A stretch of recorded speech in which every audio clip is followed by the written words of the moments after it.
Bapak, Ibu, saudara-saudari, dan anak-anak yang terkasih, salam belas kasih hati kudus Yesus.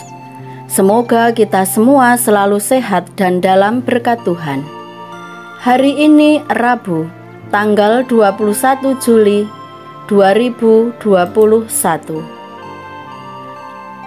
Marilah kita awali hari ini dengan berdoa, mendengarkan sabda Tuhan, merenungkan dan meresapkan dalam hidup kita. Marilah kita awali dengan tanda kemenangan Kristus. Dalam nama Bapa dan Putra dan Roh Kudus. Amin. Inilah Injil Yesus Kristus menurut Matius, bab 13 ayat 1-9. Dimuliakanlah Tuhan. Pada hari itu keluarlah Yesus dari rumah dan duduklah di tepi danau.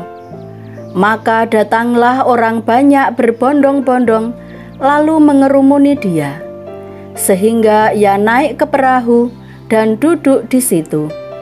Sedangkan orang banyak semuanya berdiri di pantai.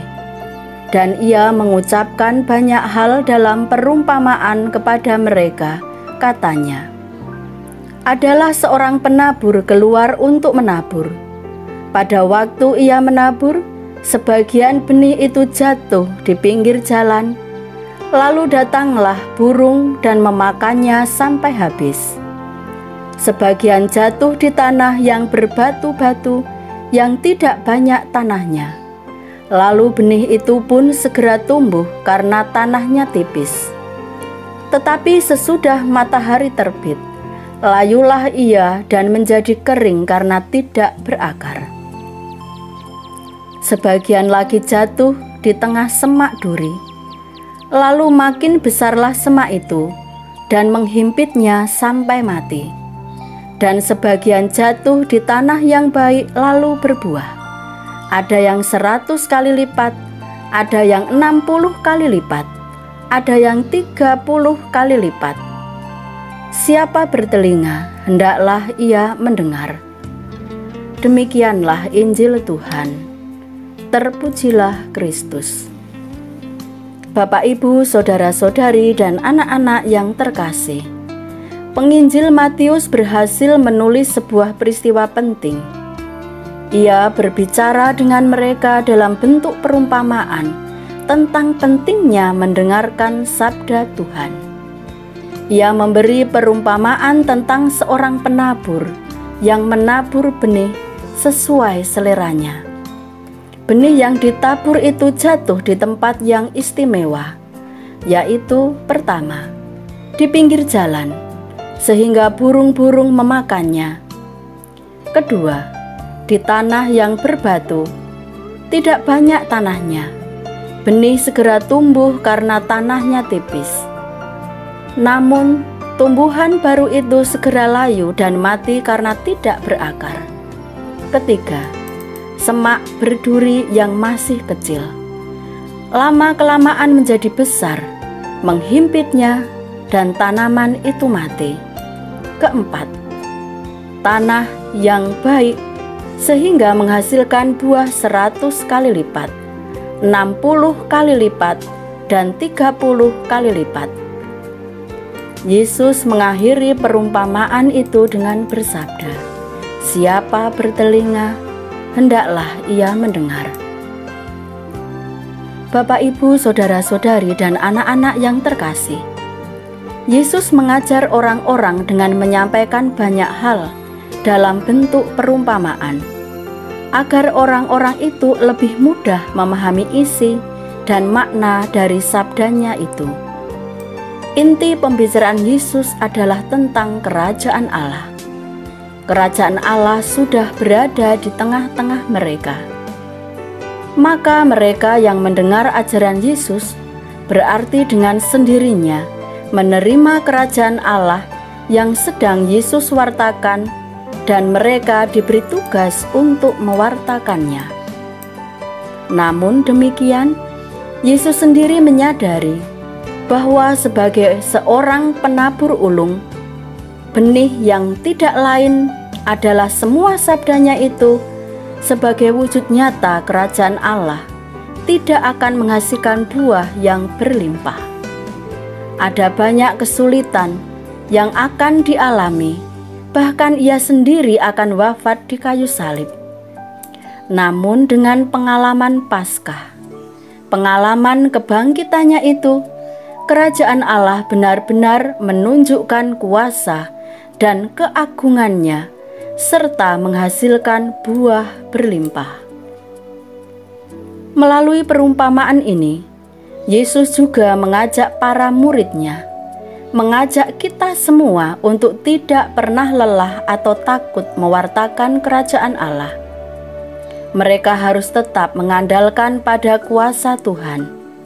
Tuhanlah yang akan membantu mereka untuk berkarya dan mewartakan, menjadi saksi kerajaannya sehingga dapat menghasilkan buah yang berlimpah. Tuhan Yesus mengajak kita untuk mendengarkan sabdanya dan melaksanakannya.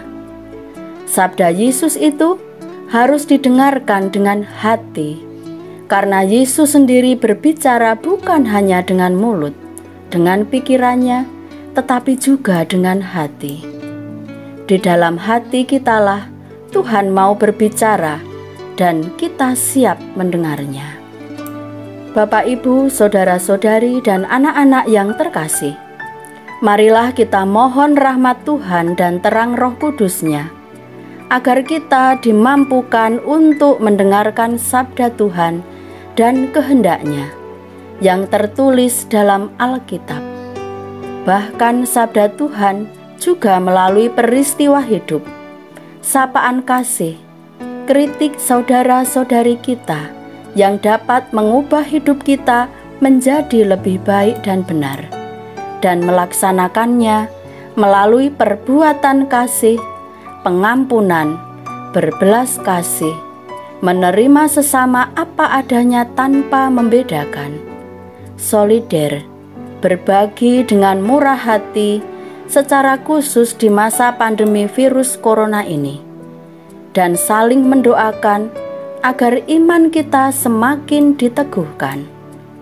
Dengan perbuatan kasih itu, kita menjadi sabda Tuhan yang hidup. Marilah kita berdoa. Ya Allah Roh Kudus, bukalah hati kami untuk mendengar semua sabda Yesus Kristus Putra-Mu dan melaksanakannya. Semoga sabdanya dapat menjadi pelita bagi langkah kami. Bersabdalah ya Tuhan, hamba-Mu mendengarkan. Kami mohon berkat-Mu untuk tim medis, untuk pemerintahan, untuk relawan yang mengupayakan terhentinya pandemi virus corona dan kesembuhan untuk saudara-saudari kita yang terpapar karena virus corona. Semoga Tuhan melimpahkan rahmat-Nya bagi mereka dan memberikan kesembuhan untuk saudara-saudari kita yang sedang sakit, memberikan kebahagiaan kekal untuk yang menghadap Tuhan, dan memberikan kekuatan iman bagi saudara-saudari kita yang kehilangan orang-orang yang dikasihi. Doa ini kami sampaikan kepadamu dengan perantaraan Kristus Tuhan kami. Amin. Dalam nama Bapa dan Putra dan Roh Kudus. Amin. Marilah kita tetap menjaga kesehatan dan mengikuti protokol kesehatan. Salam sehat, Tuhan memberkati kita semua. Amin.